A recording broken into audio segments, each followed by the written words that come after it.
अस्सलाम वालेकुम स्टूडेंट्स।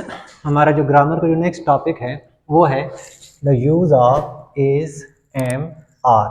ठीक है, यूज़ एम आर जो है ये हम एज ए मेन वर्ब इसको करने लगे हैं। उर्दू के जितनी भी सेंटेंसेस है जिनका जो एंड है, जो इख्तिताम है, वो है पे हो, हैं पे हो या हूँ पे हो, यानी ये तीनों वर्ड हैं हमारे पास। इज़ के लिए ठीक है, और आर के लिए हैं, और एम के लिए हूँ। ये जो तीनों वर्ड्स हैं यहाँ पर जो मैंने जगह छोड़ी है ये वाली, ठीक है से पहले, हैं से पहले और हूँ से पहले, इन जगहों पे मुराद बिल्कुल इनके साथ ता, ती, ते जो है नहीं आना चाहिए, रहा, रही और रहे भी नहीं आना चाहिए। यानी ये वर्ड जो है यहाँ पर नहीं आ सकते। किस जगह पे? इन जगह पे। ठीक है ना। यानी उर्दू का कोई भी जो जुमला है जिसका इख्तिताम जो है पे हो, हैं पे हो या हूँ पे हो, तो इनके बिल्कुल साथ ता, ते, ती नहीं आना चाहिए। इसी तरह रहा, रही, रहे यहाँ पर इन जगहों पे नहीं आना चाहिए।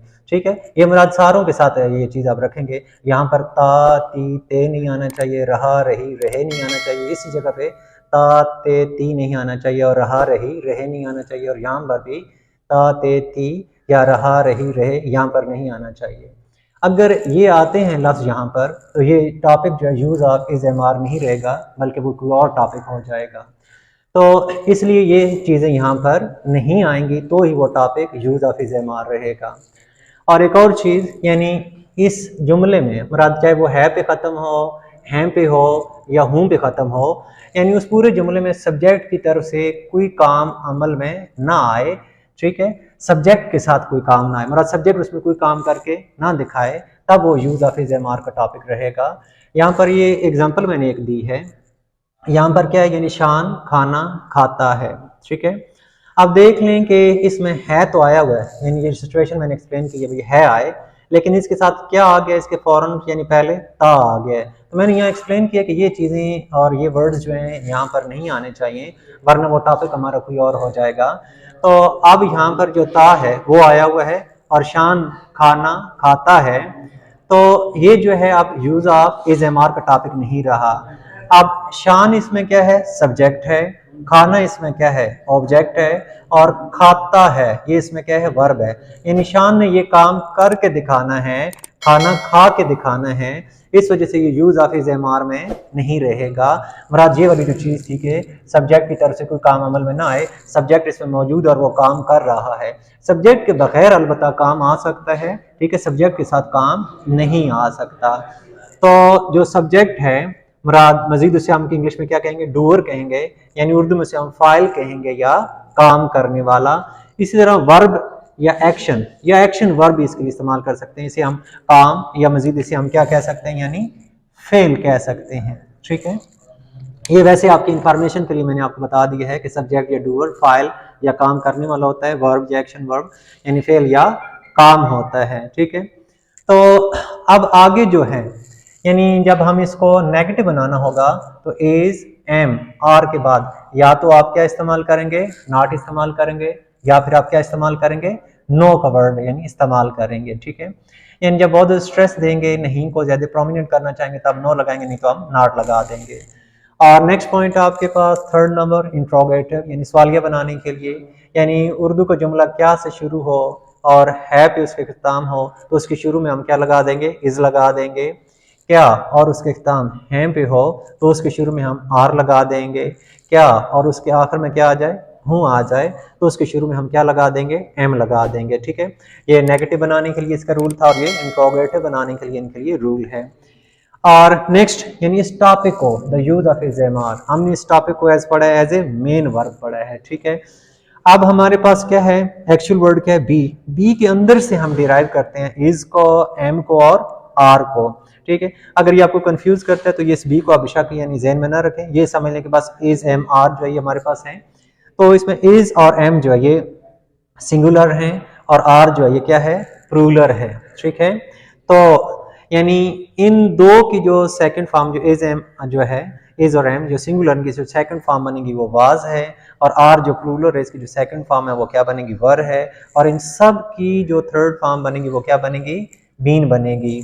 और is am are as a main verb तब इस्तेमाल होंगे कि इज एम आर के बाद या तो कोई भी फॉर्म ऑफ वर्ब नहीं आनी चाहिए, और अगर आए तो वो किसके साथ आए, टू के साथ आए, और वो भी कौन सी फॉर्म आ सकती है, सिर्फ सिर्फ फर्स्ट फॉर्म आ सकती है। आई एन जी के साथ भी कोई फॉर्म इधर नहीं आ सकती और थर्ड फॉर्म भी इधर नहीं आ सकती। अगर यानी इसके अलावा कोई और सिचुएशन आती है तो वो topic use of is am are का नहीं रहेगा एज ए मेन वर्ब का। तो यहाँ पर जो है वाला है, ठीक है, अगर वो सिंगुलर से रिलेटेड हुआ तो उसके लिए है के लिए हम क्या इस्तेमाल करेंगे, इज। और अगर वो यानी उस जुमले के आखिर में है आया हुआ है तो अगर वो प्लूरल से रिलेटेड हो या यू से रिलेटेड हो तो वहां हम उसके लिए क्या इस्तेमाल करेंगे, हैं। ठीक है जी, और हैं। और आई के लिए क्या इस्तेमाल करेंगे, एम किस मानो में आएगा, हूं के मानो में इस्तेमाल होगा। फिर मैं एक दफा रिपीट कर देता हूं, यानी उर्दू के वो जुमले जिनका इख्तिताम है पे, हैम पे और हूं पे हो, और इन जगहों पे ता ते ती रहा रही रहे नहीं आना चाहिए, और जिस जुमले के आखिर में है आएगा उसकी ट्रांसलेशन में हम इज इस्तेमाल करेंगे और वो सिंगुलर से रिलेटेड होना चाहिए। और जिस जुमले के आखिर में है आए और वो आर से रिलेटेड हो, ठीक है, आर के मानी क्या होंगे, हैं, तो आर के लिए हम प्लूरल और यानी यू इस्तेमाल करेंगे, इनके साथ ये आर इस्तेमाल होगा। और जो हूं वाले जुमले हैं उनमें हम एम इस्तेमाल करेंगे और ये आई के साथ इस्तेमाल होता है। ठीक है, अब यहाँ पर मजीद मैंने एग्जांपल दी है, वहां पर वहां कौन है, हु इज देयर। अब देख लें जो पहली जो कैटेगरी थी कि मैंने कहा था कि इज एम आर तब मेन वर्ब बनेंगे जब इनके बाद कोई भी फॉर्म ऑफ वर्ब ना है, तो ये देख लें अब आपके पास सेंटेंस है, यहाँ इसमें कोई भी फॉर्म ऑफ वर्ब नहीं है, सिर्फ और सिर्फ क्या आया हुआ है, इज आया हुआ है। ठीक है, तो मैंने पहले कैटेगरी बताई थी कि इज एम आर के बाद कोई भी फॉर्म ऑफ वर्ब नहीं आनी चाहिए, तो वो क्या रहेगा topic, use of is am are as a main verb. तो देख लें हु के बाद सिर्फ इज आया और कोई ऐसा वर्ड नहीं है जिसके आगे हम फॉर्म्स बना सकें। अब अगली जो एग्जाम्पल है वहां देखने के लिए कुछ भी नहीं है, देयर इज नथिंग टू सी। अब देख लें कि इसमें इज भी हमने लगाया है और ये टू के बाद हमने क्या लगाई है, यानी फर्स्ट फॉर्म लगाई है, और ये वाली जो हमारे पास सिचुएशन थी टू और फर्स्ट फॉर्म, यानी ये हमने इस सेंटेंस में मैंने आपको इस्तेमाल करवा के दिखाई, देयर इज नथिंग टू सी, यानी वहां देखने के लिए कुछ भी नहीं है। नथिंग जो है ये कुछ भी नहीं के मानो में आया हुआ है, ये कोई और फॉर्म ऑफ वर्ब नहीं है। इसके अलावा देख लें यहाँ कोई और फॉर्म ऑफ वर्ब नहीं है, सिर्फ इज आया हुआ और टू के बाद सिर्फ कौन सी फॉर्म आई हुई है, फर्स्ट आई हुई है। ठीक है, एक और नीचे एग्जांपल मैंने आपको दी इंट्रोगेटिव समझाने के लिए, क्या वो तुम्हारा दोस्त है, इज ही योर फ्रेंड, यानी जो सिंगुलर होंगे उनके लिए आप इज शुरू में इस्तेमाल में लाएंगे और फिर बाकी ट्रांसलेशन होगी। और इस एग्जांपल में एक और चीज़ आप जहन में रखिएगा कि जितने भी जो क्वेश्चन वर्ड हैं, यानी ये वाले इस तरह के कौन, कहाँ, कैसे, सबसे पहले इन वर्ड्स की ट्रांसलेशन होती है और फिर बाकी ट्रांसलेशन होती है। ठीक है, और आगे मजीद यूँ हम चलते जाएंगे तो अगला नया टॉपिक आपके लिए मैं लेके आऊँगा ग्रामर का, साथ साथ और दीगर टॉपिक्स भी हमारे चलते रहेंगे। ठीक है, अगर कोई मसला हो तो आप कमेंट करके मुझसे पूछ भी सकते हैं मजीद। Thank you.